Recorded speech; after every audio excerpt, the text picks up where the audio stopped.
Sekrete shqip Saddam Hussein lindi më 28 prill 1937 në një fshat të varfër pranë Tikritit, Irak. Fëmijëria e tij ishte e vështirë dhe e dhunshme, gjë që ndikoi thellë në karakterin e tij.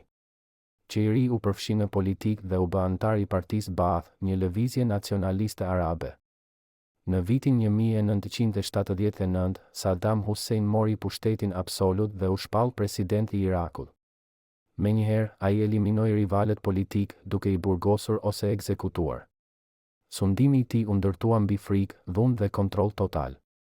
Gjatë viteve 80, Saddam e futi Irakun në një luftë shkatëruese kundër Iranit, që zgjati 8 vjet dhe shkaktoi qindra mijëra viktima.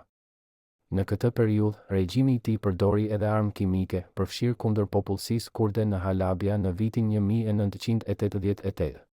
Në vitin 1990, Saddam pushtoi Kuvajtin duke shkaktuar reagimin e SBA-s dhe aleatëve. Lufta e Gjirit përfundoi me humbjen e Irakut dhe sanksione të rënda ekonomike që sollën vuajtje të mëdha për popullin. Në vitin 2003, SBA pushtoi Irakun me pretendimin se Saddam kishte armë të shkatërimit në masë. Regjimi i tij u rrëzua shpejt. Saddam u kap në dhjetor 2003, i fshehur në një bunker nëntoksor pranë Tikritit.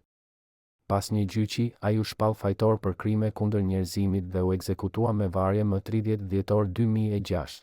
Saddam Hussein mbetet një figurë thellësisht kontradiktore, për disa ishte simbol i forcës dhe stabilitetit, për të tjerë një diktator brutal përgjegjës për vdekjen e miliona njerëzve. 10 fakte të vërteta për Saddam Husseinin. 1. Sundoi Irakun për 24 vjet, 1979-2003. 2. Përdori armë kimike kundër civilëve kurd. 3. Ndërtoi kult personaliteti me statuja dhe portrete kudo. 4. U dënua me vdekje nga një gjykatë irakiane, jo ndërkombëtare. 5. Fundin e pati publik, duke shënuar rënien e një regjimi të frikshëm. 6. Mbijetoi disa atentate gjatë sundimit. Saddam i shpëtoi disa tentativave për vrasje, gjë që e bëri edhe më paranojak dhe brutal ndaj kundërshtarëve.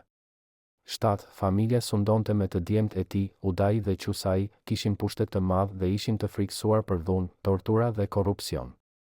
8. Ndërtoi pallate luksoze në fshehtësi edhe gjatë sanksioneve dhe varfërisë së popullit. Saddam ndërtoi 10 pallate presidenciale.